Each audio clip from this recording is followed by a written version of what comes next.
श्याम मानव channel को आपका समर्थन देने के लिए चैनल को जरूर सब्सक्राइब करें। चैनल के नोटिफिकेशन पाने के लिए बेल आइकन भी दबाएं।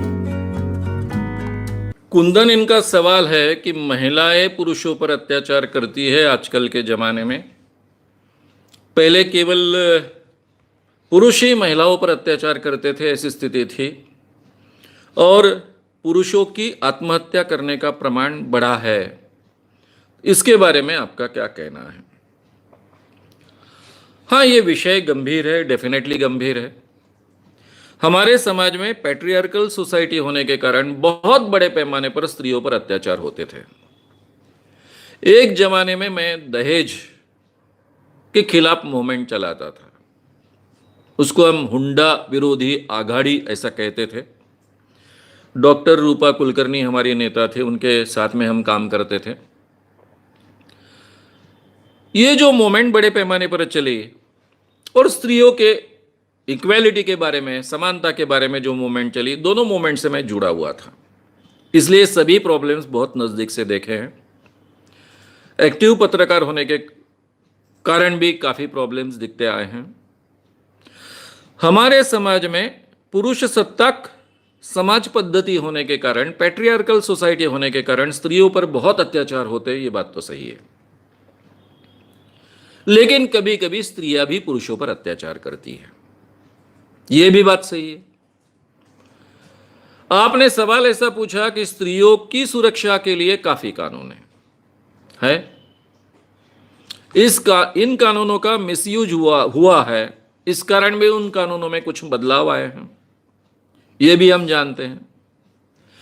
जैसे अगर कोई घरेलू हिंसा है तो घरेलू हिंसा के लिए सीधा सीधा घर के लोगों को पहले जेल के अंदर डाला जाता था। अभी सुप्रीम कोर्ट ने आदेश दिया है कि पहले जांच हो और उसके बाद में ही इस ढंग के एक्शन हो। तो इसमें कुछ बदलाव भी सुझाए गए हैं, अच्छी बात है ये पहल की। ये बात सही है कि पुरुषों पर अत्याचार होते हैं, अन्याय होते हैं, ऐसी कुछ क्रियाएं होती हैं। फिर भी हमने ये नहीं भूलना चाहिए कि ये पैट्रियार्कल सोसाइटी है, और पैट्रियार्कल सोसाइटी होने के कारण पुरुषों की स्थिति जो है, ये अन्याय से स्त्रियों से ज़्यादा आसानी से वो उबर सकते हैं। उनका अपर हैंड है सोसाइटी में, इसलिए एक हद से ज़्यादा अत्याचार सहन न करने की क्षमता उनमें है। वो कभी भी अपनी पत्नी को छोड़ सकते हैं। छोड़ने के बाद में उनको बहुत तकलीफ दी जाएगी, कोर्ट से बहुत झटके दिए जाएंगे, पुलिस स्टेशन के द्वारा झटके दिए जाएंगे, आर्थिक भी उनको निचोड़ा जाएगा, ये सब बातें हैं। लेकिन स्त्रियों को तो जीना ही असंभव हो जाता है, उससे तो बेहतर स्थिति है। अब ये इसका समर्थन होना चाहिए क्या, जो स्त्रियां पुरुषों को इस ढंग से बहुत तकलीफ देती हैं? बिल्कुल नहीं समर्थन होना चाहिए। लेकिन मानवीय जीवन में कुछ लोग अच्छे होते हैं, कुछ लोग अच्छे नहीं होते हैं। केवल पुरुष ही बुरे होंगे ऐसा नहीं, कुछ स्त्रियां भी उसमें बुरी होगी। और ये स्त्रियां फिर कानून का फायदा उठाकर पुरुषों को बहुत तकलीफ दे सकती है, या फिर जो पुरुष अपनी प्रतिष्ठा को बहुत डरते हैं, उस प्रतिष्ठा का डर बताकर उनको बहुत ही प्रताड़ित करती है, ये हो सकता है। लेकिन ये सब चीज़ों को फाइट करना स्त्रियों से ज़्यादा पुरुषों के लिए आसान है, ये भी हमने नहीं भूलना चाहिए। और ठीक है, स्त्रियों के लिए जिस ढंग से कड़े कानून हैं उस ढंग से कानून नहीं है, लेकिन प्रताड़ना के तो कानून है ही, उसका फ़ायदा पुरुष ले सकते हैं। इसलिए मुझे लगता है ये समस्या है, उसको भी एड्रेस होना चाहिए। मेरे कुछ मित्र उस मोमेंट में हैं, इसलिए मैं उसकी भी बारीकियाँ बहुत अच्छे ढंग से जानता हूँ। ये बात गलत है स्त्रियों ने पुरुषों को इस ढंग से तकलीफ देना, उनकी प्रताड़ना करना, लेकिन स्त्रियों की तुलना में पुरुषों को फाइट करना ज़्यादा आसान है इस पैट्रियार्कल सोसाइटी में, ये भी सत्य बात है। क्वेश्चन 2, अगर हमारे जीवन साथी को हमारे प्रति गलतफहमी पैदा हो जाए तो उसे कैसे दूर करें? मंगल डैन, इनका सवाल ऐसा है कि अपने जीवन साथी के प्रति अगर किसी दूसरे जीवन साथी को गलतफहमी पैदा हो तो यह कैसी दूर की जाए। सबसे पहले शांति से बैठकर उसको विश्वास में लीजिए, विस्तार से बात कीजिए। किन कारणों से गलतफहमी निर्माण हुई यह समझने की कोशिश कीजिए। जो भी कारण है उनको पेन डाउन कीजिए, यानी लिखिए। और जो कारण आपके साथी ने बताए हैं वो सभी कारणों का 1 बाय 1 एक बार ठीक ढंग से जवाब दीजिए और इन सब चीजों को रिकॉर्ड कीजिए। और एक बार जवाब देने के बाद में अपने साथी को कहिए कि मेरा कर्तव्य था, तुम मेरी पत्नी या पति हो, इसलिए इन सवालों का जवाब देना मेरा कर्तव्य था, मैंने दिया है। अब दोबारा अगर इसके बारे में आप सवाल पूछोगे तो मैं जवाब नहीं देने वाला या नहीं देने वाली। ये रिकॉर्ड किया है आपके पास, ये रिकॉर्डिंग मैं ट्रांसफर करती हूं या करता हूं, आप इसको चाहे उतनी बार सुनिए। ये मेरा स्पष्टीकरण है, क्योंकि आपकी गलतफहमी दूर करना मेरा कर्तव्य है, मेरी आवश्यकता है, शादी की आवश्यकता है, मैंने वो किया है। इसके बाद अगर ये बात को आप बार बार रिपीट करोगे तो इसके जवाब मैं देने वाला नहीं हूं या देने वाली नहीं हूं। एक बार शांति से, बिल्कुल झगड़े बिना, चाहे आपका साथी कितना भी आक्रामक होकर बोले तो भी आप शांति से बात को सुनिए, सभी पॉइंट्स को पेन डाउन कीजिए। अब बोलेगे रिकॉर्ड तो कर ही रहे तो पेन डाउन करने की क्या जरूरत है, आपको जवाब देने हैं इसलिए पेन डाउन करने की जरूरत है। पेन डाउन कीजिए उन हर सवाल का, हर शंका का, हर शिकायत का आप ठीक से लॉजिकल जवाब दीजिए। इन सभी चीजों को रिकॉर्ड कीजिए और ये रिकॉर्डिंग उनके पास भी दे दीजिए। और बार बार इन सवालों को उठाए नहीं जाना चाहिए, यह आग्रह रखिए। अगर फिर वही बात उसी ढंग से उठाई जाती है तो फिर आपको अदर तरीके से विचार करना होगा। क्योंकि मेरा खुद का जीवन में यह अनुभव है, मैं बहुत बड़े पैमाने पर मैरिज काउंसलिंग करते आया हूं। मैक्सिमम केसेस में बहुत अच्छे रिजल्ट्स मिले हैं, लेकिन ये जो होता है शक का राक्षस, उस क्षेत्र में कभी भी अच्छे रिजल्ट्स नहीं मिल पाए। आजकल तो मैं कोई केस लेता ही नहीं हूं, सीधा हाथ जोड़ता हूं कि भाई मेरे पास समय कम है, आप बहुत एक दूसरे से प्रेम करते हो, करते रहो, जो करना है करो, प्रोफेशनल मदद लो, साइकेट्रिस्ट को चाहे उतने पैसे दो, उनसे मदद लो। अगर उसमें से कुछ होगा तो मैं बिल्कुल मदद करने के लिए तैयार नहीं होता हूं, क्योंकि एक बार शक का राक्षस अगर घर कर गया अपने दिल में, किसी व्यक्ति के दिल में, इसको हम पैरोनिया कहते हैं, तो उसके बाद में उसमें सुधार लाना बहुत असंभव हो जाता है। इन जोड़ों की खासियत ऐसी होती है कि एक दूसरे को छोड़ते भी नहीं और एक दूसरे को ठीक ढंग से जीने भी नहीं देते। इस अवस्था में हमारी जोड़ी ना पहुंचे, इसके लिए शुरुआत में ये स्टेप उठाने चाहिए। और इसके बाद में अगर ये कंटिन्यू चले तो मैं तो सलाह देता हूं कि ऐसे व्यक्ति के साथ में जीवन जीने के बजाय सेपरेट होना ऑलवेज बेटर है।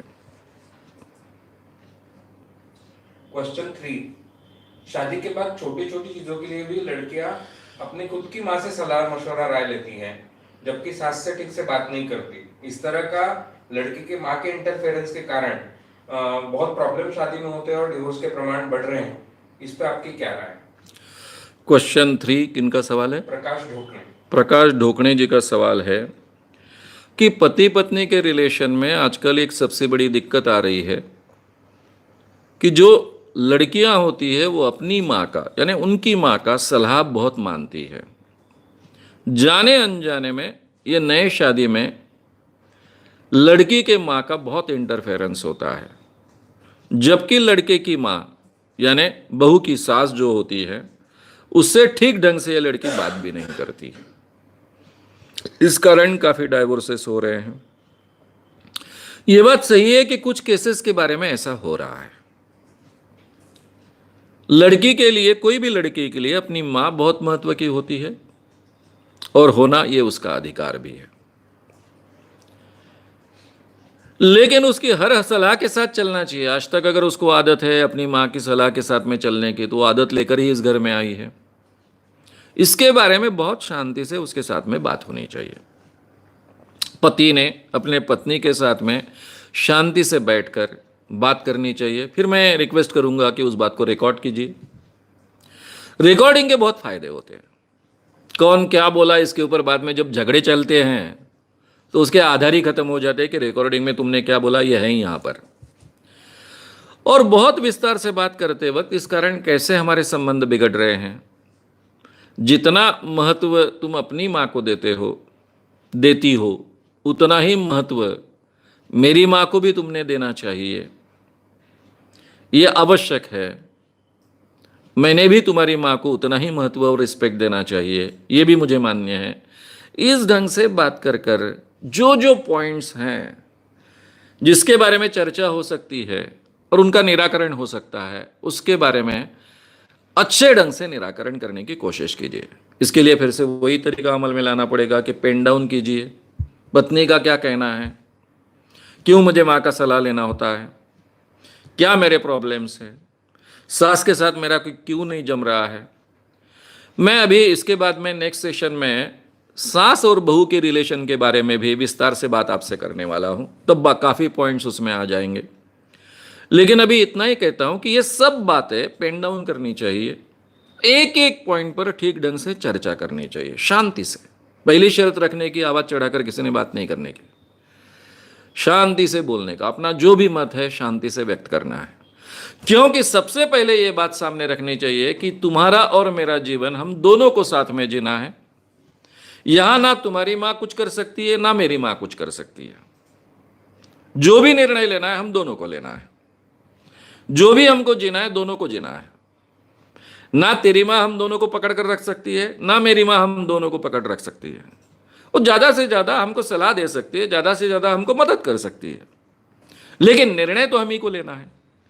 यहां से शुरुआत कर कर हर बात के बारे में बारीकी से चर्चा कीजिए। इसको किस ढंग से सुलझाया जा सकता है इसके बारे में चर्चा कीजिए। अब हो सकता है कि 10 पॉइंट्स निकाले गए, 10 में से 3 के बारे में सॉल्यूशन मिल रहा है, बाकी के 7 नहीं है। ठीक है, ये 7 को अभी पेंडिंग रखेंगे, पहले ये 3 को तो सलटाएंगे, ये 3 का तो सॉल्यूशन निकालेंगे। इस ढंग से अगर हम एक दूसरे के साथ में चर्चा कर कर प्रॉब्लम सॉल्व करने का प्रयास करेंगे तो काफ़ी फर्क होगा। और जो मैं सास और बहू के रिलेशन के बारे में कुछ नियम आपको बताने वाला हूँ, वो अगर आप अमल में बहुत अच्छे ढंग से ला पाए, यानी आपके पत्नी ने अमल में लाने की कोशिश की, यानी वो भी आपकी सास है, उनकी माँ, उनके साथ में शायद रोज का आपका पाला नहीं गिरता है, इसके बावजूद आपके संबंध आते हैं, तो उस वक्त आपने किस ढंग से बर्ताव करना चाहिए उसके लिए भी वो बहुत नियम महत्व के हैं। तब वो समझ लेंगे तो मुझे लगता है ये ज़्यादा आसानी से ये प्रॉब्लम को सॉल्व करना संभव होगा। कोई भी प्रॉब्लम का हल कम्युनिकेशन हो सकता है। अगर इतनी मैच्योरिटी दोनों में नहीं है कि कम्युनिकेशन के जरिए इस प्रॉब्लम को हल किया जाए, तो ये मानकर चलना चाहिए कि हम एक दूसरे के साथ में जीने के लायक नहीं हैं। क्योंकि शादी अगर टिकती है और निभती है तो उसमें दूसरी आवश्यकता होती है, वो यानी स्वभाव का एडजस्टमेंट एंड एडजस्टमेंट। अगर ये एडजस्टमेंट की प्रवृत्ति नहीं है तो शादी तो निभने वाली नहीं है। तो इसके लिए ये प्रॉब्लम सॉल्विंग जो मेथड है, जो मैं आपसे कह रहा हूं, उस मेथड का अगर रिजल्ट नहीं मिलता है तो इसका मतलब ऐसा है कि हम एक दूसरे के साथ में जीने के लायक नहीं हैं। तो ये प्रयास पूरी ताकत से हमने करनी चाहिए। और इसके बावजूद अगर रिजल्ट नहीं मिलते हैं तो बहुत प्यार से एक दूसरे से झगड़े बगैर, एक दूसरे को तकलीफ दिए बगैर हम डाइवोर्स के लिए जाए और सेपरेट हो जाए। क्वेश्चन 4, गंधर्व विवाह यानी क्या? ज्योत्सना बेड़से। क्वेश्चन 4, गंधर्व विवाह यानी क्या? ज्योत्सना बेड़से जी इनका सवाल है। ये गंधर्व विवाह नाम की जो चीज थे वो हमारी जो परंपरागत विवाह की कल्पना है, 8 प्रकार के विवाह कहे गए हैं, उनमें से एक है। गंधर्व विवाह का मतलब ऐसा होता है कि 2 जवान लोग, अब जवानी होना चाहिए आवश्यक नहीं है, 2 स्त्री पुरुष एक दूसरे के प्रति आकर्षक हो जाते हैं, इतने आकर्षित हो जाते हैं कि एक दूसरे के साथ में सेक्सुअल रिलेशन रख देते हैं। अब ये जो सेक्सुअल रिलेशन शुरुआत में आता है, उसको बाद में अगर विवाह का स्वरूप देना है तो इसको गंधर्व विवाह कहते हैं। अब पहले यह प्रथा थी, क्योंकि एक पुरुष एक से ज्यादा शादियां कर सकता था, और भारत जैसे देश में एक स्त्री एक से ज्यादा पुरुष से शादी कर सकती थी। यानी द्रौपदी ये हमारे समाज में अपवाद नहीं है, एक्सेप्शन नहीं है, ये हमारे भारतीय समाज की एक परंपरा है, और करोड़ों लोग इसको अमल में लाते हैं, हमको जानकारी नहीं होती है। भारत में करोड़ों लोगों के साथ में ये परंपरा चलती है कि जिसमें एक पत्नी एक से ज्यादा भाइयों के साथ में शादी करती है, ये भी परंपरा है। और एक पति कई पत्नियों से शादी करने की परंपरा तो हम सबको ज्ञात है।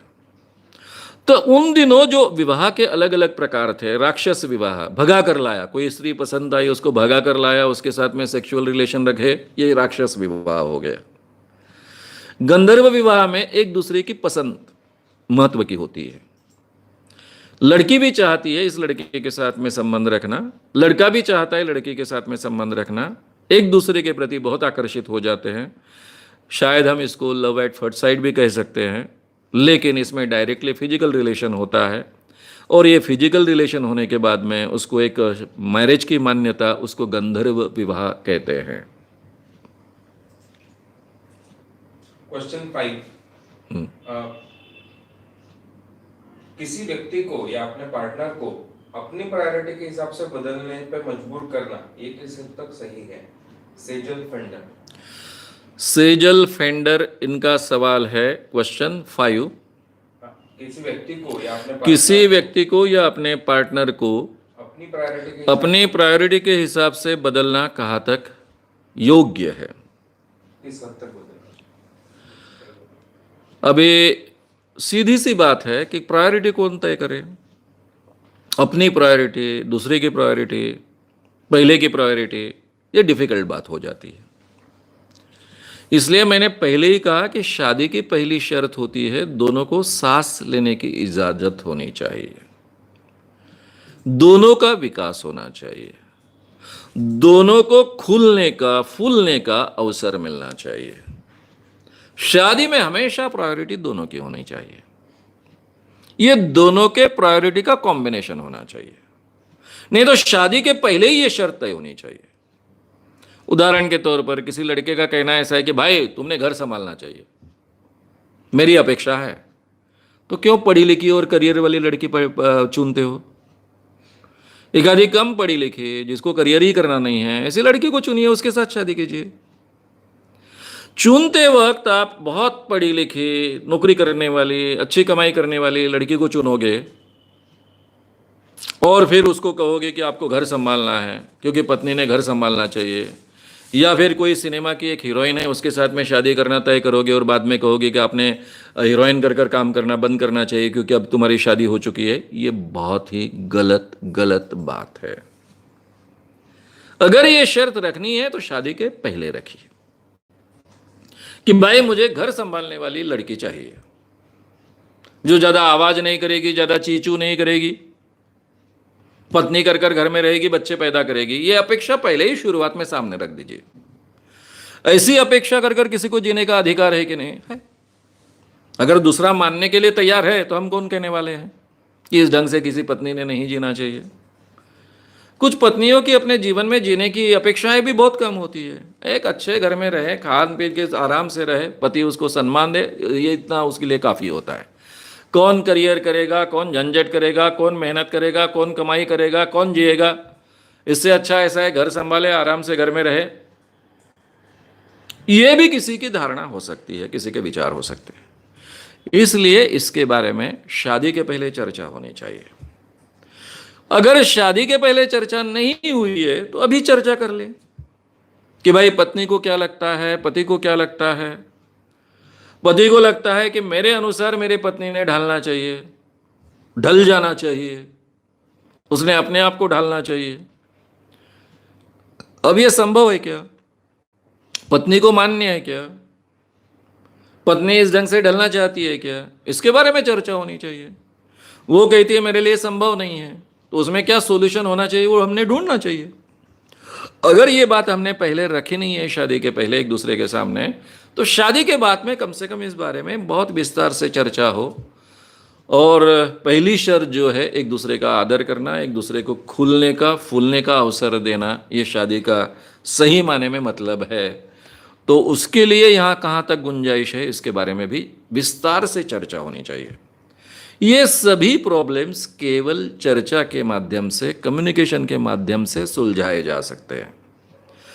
पति पत्नी में अगर सेक्सुअल रिलेशन अच्छा होगा और एक दूसरे के साथ में कम्युनिकेशन चलता रहेगा, तो कोई भी समस्या बड़ी नहीं हो सकती है कि जो एक दूसरे के साथ में मिलजुल कर थोड़ा सामंजस्य आपस में प्रस्थापित कर कर सुलझाया नहीं जा सकता है।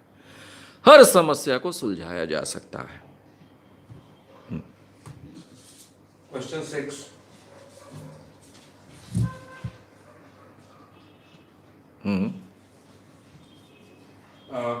पुरुष का सेक्स कैसे पूरा हुआ, ये तो वीर्य पतन से समझ में आता है, पर स्त्री का पूरा हुआ ये कैसे समझ में आया? यशवंत चौहान। क्वेश्चन 6 यशवंत चौहान जी का सवाल है कि पुरुष का सेक्स पूरा हो जाए ये तो समझ में आता है इजैकुलेशन होने के कारण, वीर्य पतन होने के कारण, लेकिन स्त्री का सेक्स पूरा हुआ ये कैसे समझ में आ जाएगा? बहुत अच्छा सवाल है। मैं जब सेक्स ये विषय लूंगा तब बहुत विस्तार से इसके बारे में आपके सामने बात रखूंगा। अभी केवल जहां तक आपने सवाल पूछा है वहीं तक जवाब दूंगा। यह पुरुष को कभी पता नहीं चल सकता है कि स्त्री को ऑर्गेज्म हुआ कि नहीं, यानी स्त्री की संतुष्टि हुई कि नहीं, यह पुरुष को पता चलना असंभव है।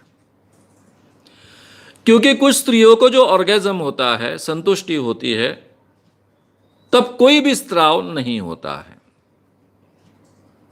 जैसे पुरुष का इजैकुलेशन हो जाता है तो इस कारण स्त्री को पता चलता है। इजैकुलेशन होने के बाद में जो भी टाइटनेस होता है लिंग में वो भी चला जाता है थोड़े ही समय में, इसलिए तो 100% पता चलता है कि पुरुष का हो गया। लेकिन स्त्री का पता चलना बहुत मुश्किल है। केवल उसी को पता होता है कि उसका ऑर्गेज्म हुआ कि नहीं, लैंगिक तृप्ति उसको प्राप्त हुई कि नहीं। अभी मगर दूसरी बात मैं आपसे कहूँगा तो आप शायद बहुत शॉक में जाओगे। कई स्त्रियों ने, मैरिड स्त्रियों ने 20-20, 25-25 साल जिनकी शादी हो चुकी है, ऐसी स्त्रियों ने अपने जीवन में ऑर्गेज्म का अनुभव नहीं लिया होता है। ये भी हमारे समाज की वास्तविकता है। कई स्त्रियों को पता ही नहीं चलता कि ऑर्गेज्म नाम की कोई चीज है। एक तो एजुकेशन में नहीं आता है। स्त्रियां आपस में बातचीत करती है तो इस विषय में ज्यादा खुलकर बात नहीं करती है। अगर आपको इस ढंग की सहेलियां नहीं है कि जो खुलकर बात करे, दूसरा जिनको इस विषय का अच्छा ज्ञान हो, तो नेचुरली ये पता ही नहीं चलता है। जो शुरुआत में रोमांटिसिज्म का जो आनंद होता है या सेक्सुअल के एक्ट के शुरुआत में जो थोड़ा बहुत आनंद मिलता है, उसी को वो चरम आनंद माननी लगती है। कुछ स्त्रियों को कभी कभी ऑर्गेज्म प्राप्त होता है और कुछ स्त्रियों को बार बार ऑर्गेज्म प्राप्त होता है। हर स्त्री की अलग अलग प्रवृत्ति होती है, लेकिन उसी स्त्री को पता चलता है कि उसे ऑर्गेज्म कब प्राप्त हुआ। तो सबसे पहले इसके बारे में खुलकर बात होनी चाहिए।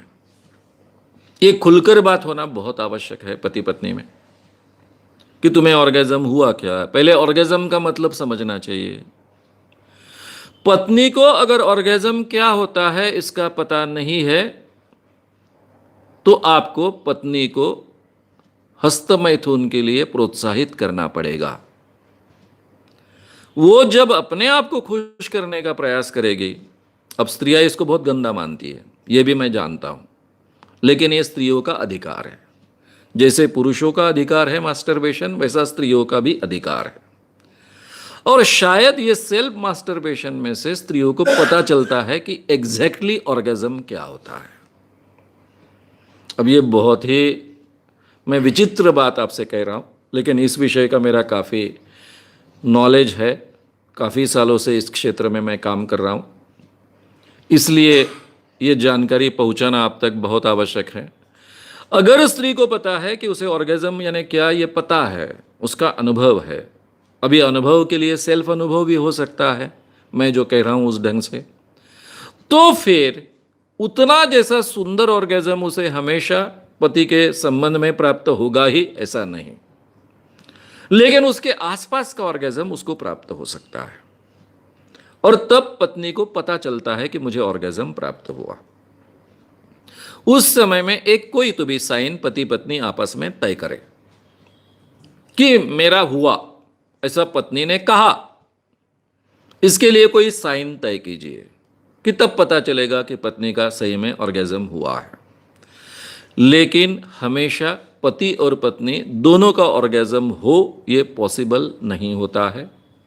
इसलिए समझो पति को पहले तृप्ति मिल गई, पति को अक्सर, मैं अक्सर ये शब्द का उपयोग कर रहा हूँ, हमेशा की बात नहीं कर रहा हूँ, पति को अक्सर इजैकुलेशन के साथ में ऑर्गेज्म प्राप्त होता है, हमेशा नहीं।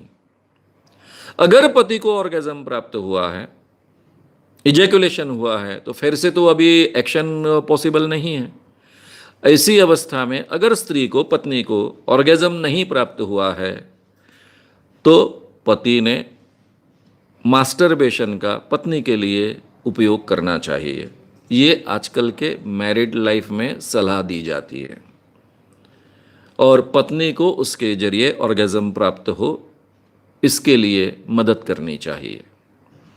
अगर ये कर पाए तो पत्नी अतृप्त नहीं रहेगी, उसकी फ्रिजिडिटी नहीं बढ़ेगी, ठंडापन नहीं बढ़ेगा, दोनों सेक्सुअली एक्टिव रहेंगे। और पति को जैसे ऑर्गेज्म प्राप्त करने का अधिकार है पत्नी के साथ में, वैसा ही पत्नी को पति के साथ में ऑर्गेज्म प्राप्त करने का अधिकार है। लेकिन जो शारीरिक नर्म आदि में मर्यादाएं हैं, इस कारण अगर ये पूरी तरह से नहीं प्राप्त हो सकता है, तो पति ने अपने उंगलियों का उपयोग कर कर अगर पत्नी को मदद की, तो इसमें कोई भी अनैतिक बात नहीं, बुरी बात नहीं, अपने आप को कम समझने वाली बात नहीं, न्यायपूर्ण बात है। क्योंकि नेचर ने पत्नी को और पति को केवल दोनों ने एक साथ में पूरे ज़िंदगी भर जीना चाहिए इसके लिए तैयार नहीं किया था। हमने ये निर्णय लिया है, और इसलिए थोड़ा सा नेचर से बाहर जाकर ऐसी मदद लेना बिल्कुल नॉर्मल है, नेचुरल है।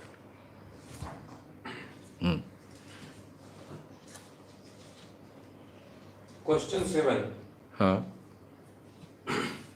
क्या भारत में ज्यादा अध्यात्म के संस्कार होने के कारण लेडीज सेक्स से डरती हैं, उसको बुरा मानती हैं, या उससे बात भी नहीं करती, उस बारे में बात भी नहीं करती, क्या सही है? राम काजळे।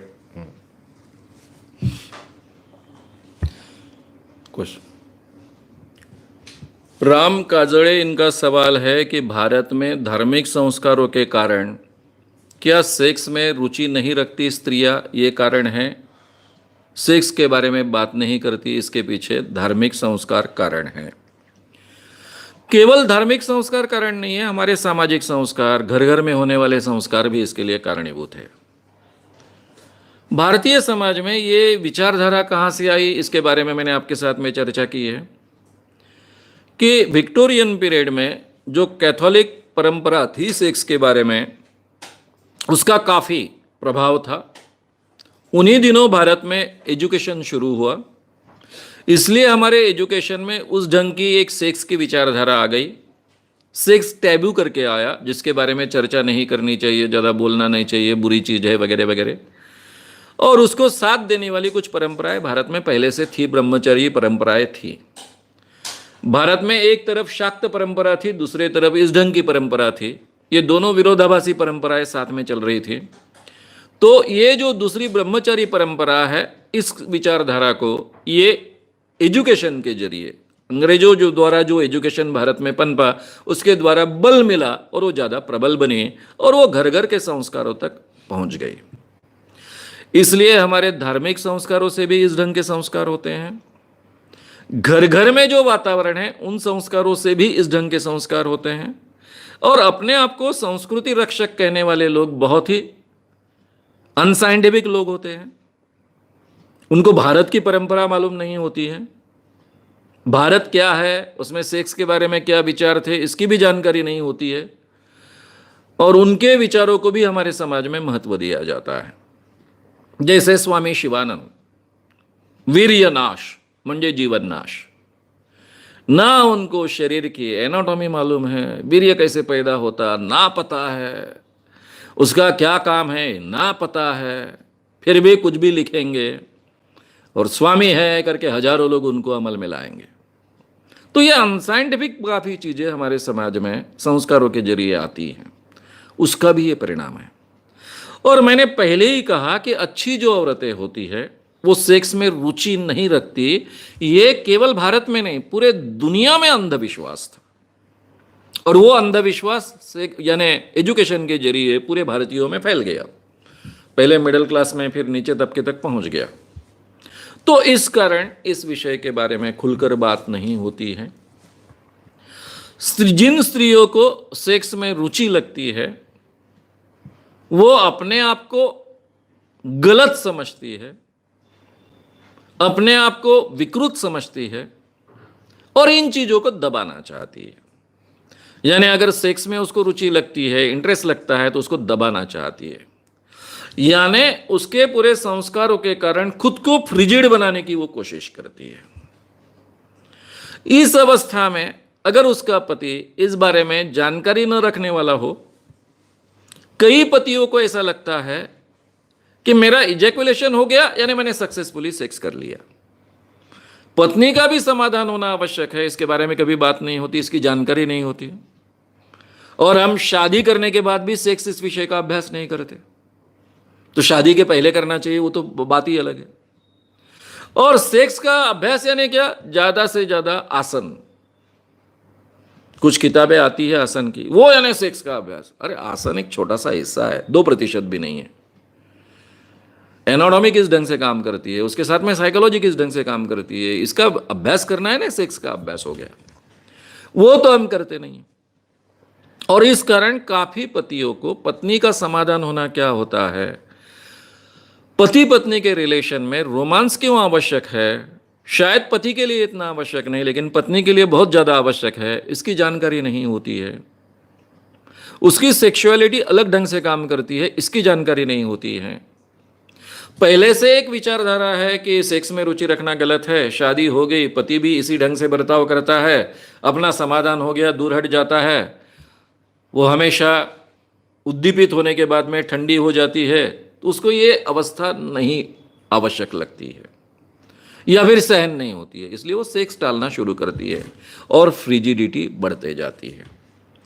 यानी धार्मिक और बाकी संस्कारों के कारण फ्रिजिडिटी की शुरुआत होती है, उस ढंग का वातावरण होता है, और पति के बर्ताव के कारण वो और बढ़ता है। ये भी कई मैरिजेस में हमारे भारतीय समाज में होता है।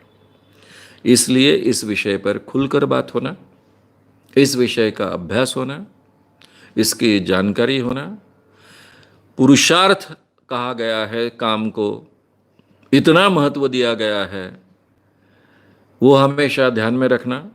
ये अगर बदलाव हम अपने आप में लाएंगे तो इन सब समस्याओं से हम निजात पा सकेंगे और हमारा मैरिड लाइफ बहुत आनंदी बना सकेंगे।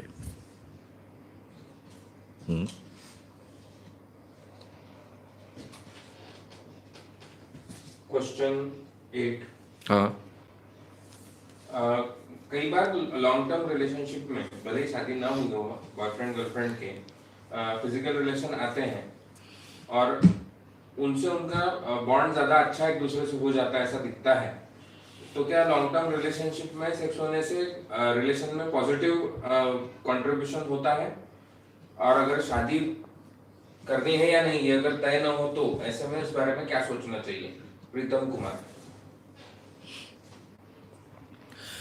प्रीतम कुमार इनका सवाल है कि अगर दो लोग एक दूसरे के रिलेशनशिप में हैं, वो लॉन्ग टर्म चलती है,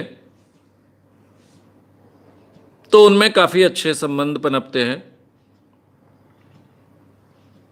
बॉन्ड क्रिएट होता है। उसके बाद में शादी करनी नहीं करनी, ये तय होना न होना, ये आगे की बात होती है। तो ये जो तरीका है, ये सही मायने में देखा जाए तो ये साइंटिफिक तरीका है। अब ये मोरालिटी के खिलाफ है, इसलिए उसका बहुत ज़्यादा समर्थन अपन नहीं कर सकते, लेकिन हमारे ही देश में, आदिम समाज में ये प्रक्रिया अमल में लाई जाती है। उसका उदाहरण मैंने आपके सामने रखा, माड़िया में ये प्रक्रिया अमल में लाई जाती है। क्योंकि एक दूसरे के लिए दो व्यक्ति कॉम्पैटिबल है कि नहीं, ये कब पता चलेगा? जब एक दूसरे के साथ में रिलेशन आएगा तब। उसके पहले तो पता चलना मुश्किल है।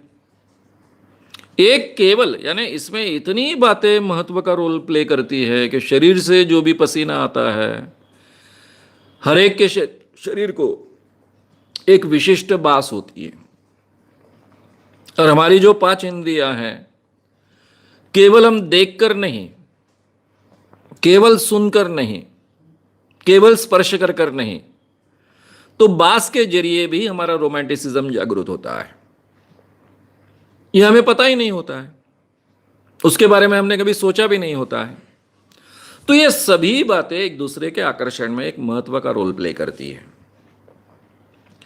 इसलिए जब जो एक जोड़ा एक साथ में रहना शुरू करता है, शादी के पहले, शायद आगे चलकर अगर वो साथ में रहता है तो हम उसको लिविंग इन रिलेशनशिप कहते हैं, वे एक दूसरे के लिए कॉम्पैटिबल है कि नहीं, इसका पता चलने की गुंजाइश ज्यादा होती है।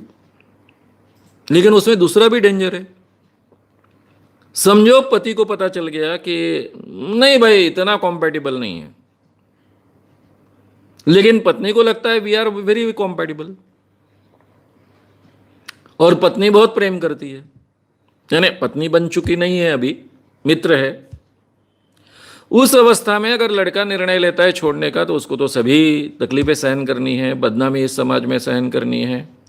उसकी पहली शादी होकर ब्रेक हुई, ऐसा वातावरण उसके कारण तैयार होने वाला है, उसके सभी परिणाम उसको भुगतने हैं। तो इसमें ये दूसरा भी हमारे समाज के जो भी मान्यता है, उसके कारण ये डेंजर सिग्नल है। लेकिन ये एक अच्छा तरीका हो सकता है। उसके साथ में जो भी कठिनाई है, बदनामी है, दिक्कतें हैं, वो सहने की तैयारी होने के बाद में। लेकिन सब लोगों के लिए संभव नहीं है। कौन लड़के लड़कियां शादी के पहले सेक्सुअल रिलेशन रखेंगे जो एक दूसरे के रिलेशनशिप में हैं, एक दूसरे से प्यार करते हैं? वही ये प्रयोग कर पाएंगे। प्यार पहली शर्त होगी, यानी कम से कम कहने के लिए तो भी पहली शर्त होगी। और उसके बाद में पता चलेगा कि हम एक दूसरे के लिए कॉम्पैटिबल है कि नहीं। ये सभी जोड़ों के लिए संभव नहीं है। सभी जोड़ों के लिए इस ढंग से पार्टनर्स अवेलेबल होना पॉसिबल नहीं होता है। इसलिए उनको परंपरागत तरीके से जाना पड़ेगा, ढूंढना पड़ेगा। और ढूंढने के बाद में अगर परंपरागत तरीके से एक दूसरे के साथ में शादी तय करते हैं, तो उसमें ये कॉम्पैटिबिलिटी देखना बहुत मुश्किल की बात हो जाती है। और मेरे जैसा कितना भी प्रोग्रेसिव व्यक्ति हो, वो भी ये सलाह नहीं दे सकता कि पहले आप कॉम्पैटिबल है कि नहीं सेक्स करके देखिए और बाद में आप शादी कीजिए। तो इसलिए वहाँ भी एक आपको प्रयोग करना ही है। अगर आपको पता चले कि कॉम्पैटिबल नहीं है, तो आपको दूसरे रिलेशन में जाना पड़ेगा। यहाँ भी शादी कर लिए और बाद में पता चला कि हम एक दूसरे के लिए बिल्कुल कॉम्पैटिबल नहीं है, हमने अलग होना चाहिए, तो शायद हमको अलग होना पड़ेगा। तो दोनों तरफ इक्वल रिस्क है, अपने अपने अनुसार। जैसे हमको हमारा समाज अलाउ करता है, हम किस कैटेगरी से हैं, कौन से गांव में हैं, ये भी महत्व का है। आप पूना बम्बई में हो तो ये प्रयोग कर सकते हो, छोटे गांव में है तो ये प्रयोग नहीं करना संभव होगा, वो तो असंभव होगा, लोग मारने को दौड़ेंगे, यहाँ तक बात आ जाएगी। तो जहाँ तक हमें सोसाइटी अलाउ कर सकती है, हम किस तबके से आए हैं, कौन से फैमिली से आए हैं, हमारे फैमिली की विचारधारा क्या है, हमारे मित्रों की विचारधारा क्या है, इसके आधार पर ये प्रयोग हो सकते हैं। मैं इतना ही कहूँगा कि दोनों तरफ रिस्क है, दोनों तरीके में कुछ फ़ायदे हैं, कुछ नुकसान हैं, और आखिरी में शादी ये तो एक प्रयोग है, उसके लिए रिस्क लेनी ही पड़ती है, ये उसी का एक हिस्सा है। क्वेश्चन 9, हफ्ते में कितनी बार सेक्स करना चाहिए? क्या ज्यादा सेक्स करने के कोई दुष्परिणाम होते हैं? किरण हंकारे।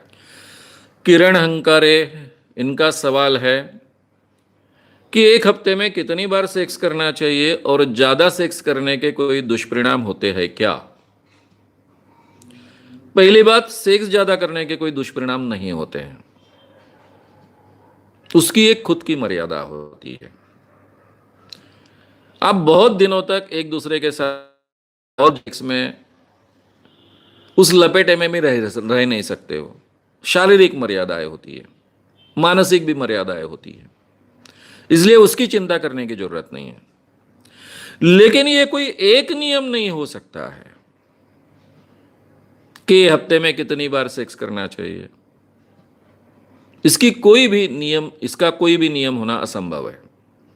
दोनों का मूड कैसा है, दोनों को समय कैसा उपलब्ध है, दोनों एक दूसरे से कब मिले हैं, कितने साल हुए हैं, इन सब चीज़ों पर ये चीज़ें डिपेंड होती है। इसका कोई नियम नहीं हो सकता है। मैं दूसरी ओर से एक ही बात कहूँगा कि एक्स्ट्रा सेक्स नाम की कोई चीज़ नहीं होती है अगर दोनों नॉर्मल है तो। कुछ बीमारियां ऐसी होती है, पुरुष को भी एक बीमारी हो सकती है कि जिसको एजैकुलेशन नहीं होता है, जो एक बाबा को थी। इस कारण उसको भगवान का अवतार कहा जाता था। और कुछ स्त्रियों को दूसरी बीमारी हो सकती है जिसको निम्फोमेनिया कहा जाता है। तो वहाँ फिर उसकी लिमिट क्रॉस कर देता है इंसान और दूसरे पार्टनर को उसकी बहुत तकलीफ होती है। लेकिन जहाँ तक एक दूसरे को तकलीफ नहीं होती है तो इसका मतलब काफ़ी नॉर्मल है। तो वहाँ कोई एक्सेसिव सेक्स नाम की कोई चीज़ नहीं होती है, उसको डरने की आवश्यकता नहीं है, उसके कोई भी बुरे परिणाम शरीर पर नहीं होते हैं। क्वेश्चन 10, स्कूलों में अगर सेक्स एजुकेशन दिया गया तो क्या लड़के लड़कियों की समस्याएं कम होंगी और उससे बलात्कार भी कम हो सकते हैं? राम काजड़े जी का सवाल है कि स्कूलों में अगर सेक्स एजुकेशन दिया गया तो लड़के लड़कियों की समस्याएं क्या कम होगी और उससे बलात्कार क्या कम होगी? देखिए, जिस बात को छुपा कर रखते हैं उसके बारे में ज़्यादा उत्सुकता इंसान की जागती है और वो छुप छुप कर करता है।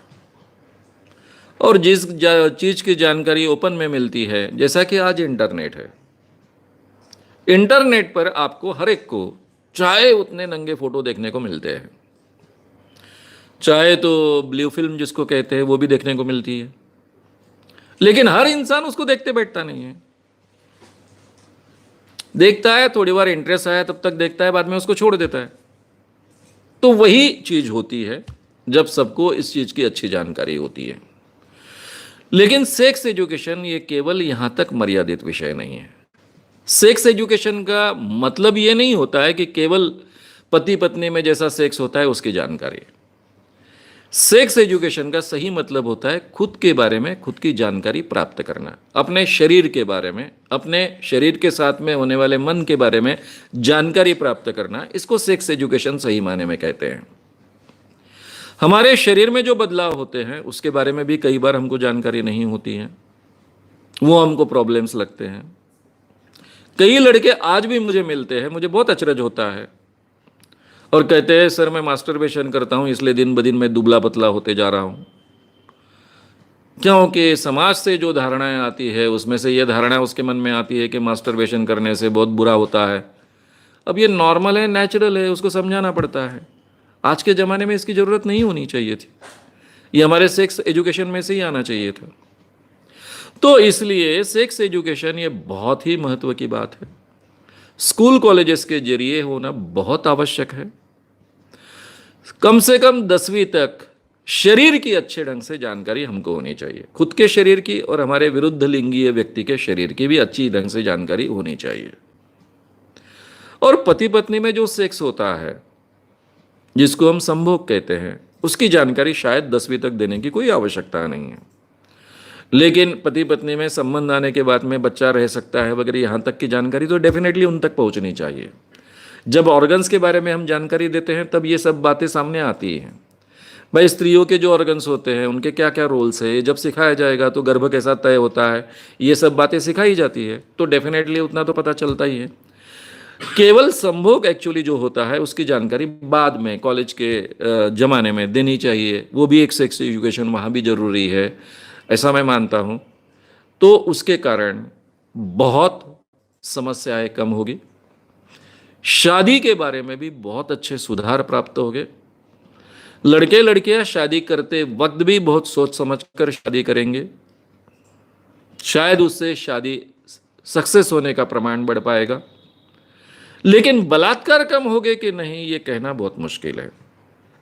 जैसे अमेरिका जैसे देश में सेक्स एजुकेशन ये नॉर्मल चीज़ है, लेकिन फिर भी वहाँ बलात्कार होते हैं।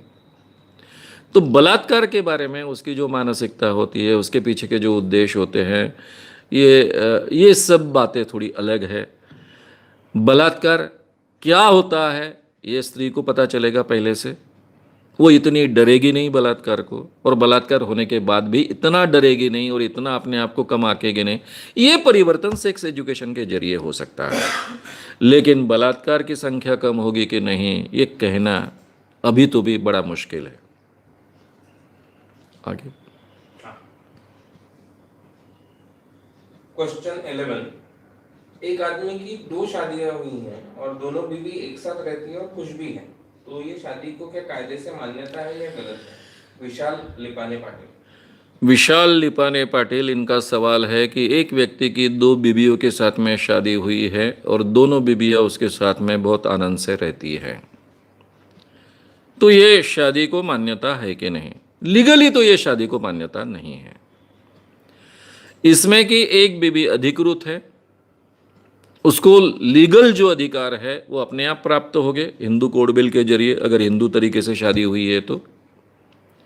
लेकिन जो दूसरी बीवी है उसको कोई भी अधिकार लीगली प्राप्त नहीं होगा, लेकिन उसको सुरक्षित करने का अधिकार पति को हो सकता है। पति को उस ढंग की विल बनानी चाहिए और उस विल के जरिए दोनों पत्नियों को समान अधिकार देने के लिए अगर पहले से वो विल बनाता है और दूसरे पत्नी को पत्नी ना कहकर कुछ भी कहकर उसको सब अधिकार देता है, उसके बच्चों को अधिकार देता है, तो ये संभव है। उसके लिए कानून कोई अड़चन पैदा नहीं कर सकता है।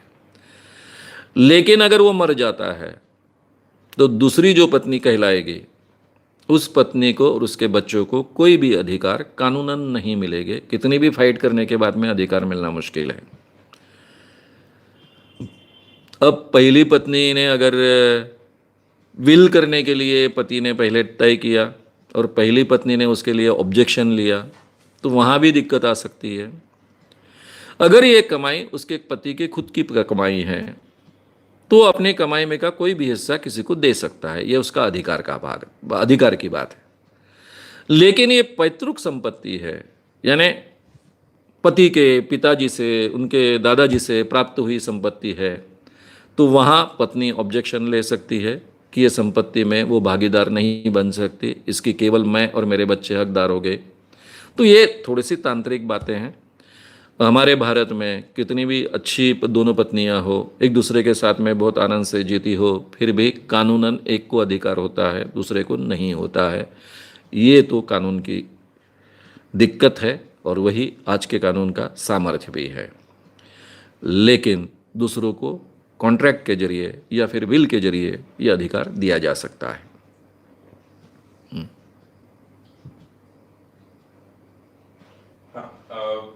क्वेश्चन 12, हमारे समाज में कभी मामा की लड़की से शादी करना अलाउड है, तो ऐसे में हमारे दोस्त हैं जिनको मामा की लड़की पसंद है, लेकिन कुछ लोगों का कहना है कि ऐसा अगर शादी करेंगे तो बच्चे अपाहिज पैदा हो सकते हैं, तो क्या ये बात सही है? अनिल परमार जी का सवाल है कि हमारे समाज में मामा के लड़की के साथ में शादी की परंपरा है। मेरे एक मित्र को मामा की लड़की बहुत पसंद है, शादी करना चाहता है, लेकिन कुछ लोगों का कहना ऐसा है कि इससे बच्चे अपाहिज पैदा हो सकते हैं। ये जेनेटिक्स का जो नियम है उसके आधार पर ये लोग कह रहे हैं। अगर जेनेटिक्स बहुत नज़दीक का होगा, नज़दीक के रिश्तेदारों का होगा, तो बीमारियों की संख्या बढ़ सकती है। जेनेटिकल बीमारियां जो होती है उनकी संख्या बढ़ती है, उसका परसेंटेज बढ़ता है होने की गुंजाइश का। इसलिए नजदीक के रिश्तेदारों में शादियां करना एडवाइजेबल नहीं ऐसा माना जाता है। यह साइंस की बात है। कहने का मतलब ऐसा है कि जिनके जीन्स काफी सिमिलर रह सकते हैं, जैसे अभी मामा यानी लड़की का पिता, मां यानी लड़के की मां, ये दोनों भाई बहन हैं, दोनों के जीन्स में काफी सिमिलरिटी हो सकती है, क्योंकि उनके दोनों के पिता तो एक ही है, माता भी एक ही है। ऐसा अगर रिलेशन है तो इसमें शादी करना एडवाइजेबल नहीं है बच्चों के लिए, क्योंकि बच्चों में जेनेटिकल बीमारियां ज्यादा संक्रमित हो सकती है। यहां तक बात सही है, लेकिन शादी ही नहीं करना, बच्चों के लिए अगर नहीं करना है तो सवाल क्या आता है? यानी कहने का मतलब ऐसा कि दोनों अगर तय करेंगे कि बच्चे हम पैदा नहीं करेंगे, बात खत्म, तो शादी कर सकते हैं। अभी जैसा मुस्लिम लोगों में चचेरे भाई बहन की शादी होती है, हिंदुओं में मामा के लड़की के साथ शादी की परंपरा है। इतना ही नहीं तो हमारे समाज में तो एक्चुअल मामा के साथ में भी शादी होती है। यानी भारत में ऐसे कई समाज है, मैं जानता हूं, कि जिनमें सगे मामा के साथ में शादी होती है। तो यह भी परंपरा है, उसमें भी सेम प्रॉब्लम है। सगे मामा के साथ शादी, ममेरी बहन के साथ शादी, चचेरी बहन के साथ शादी, यहां सब ये जेनेटिकल प्रॉब्लम्स हैं कि जिनके कारण बीमारियों का प्रमाण बढ़ सकता है। ये साइंस है। लेकिन बच्चे अगर पैदा नहीं करना तय करते हैं तो ये प्रॉब्लम नहीं रहता है। इसलिए निर्णय लेना उस व्यक्ति के हाथ में होता है। मुझे लगता है यहाँ तक ये बात काफ़ी है, इससे ज़्यादा बोलने की ज़रूरत नहीं है।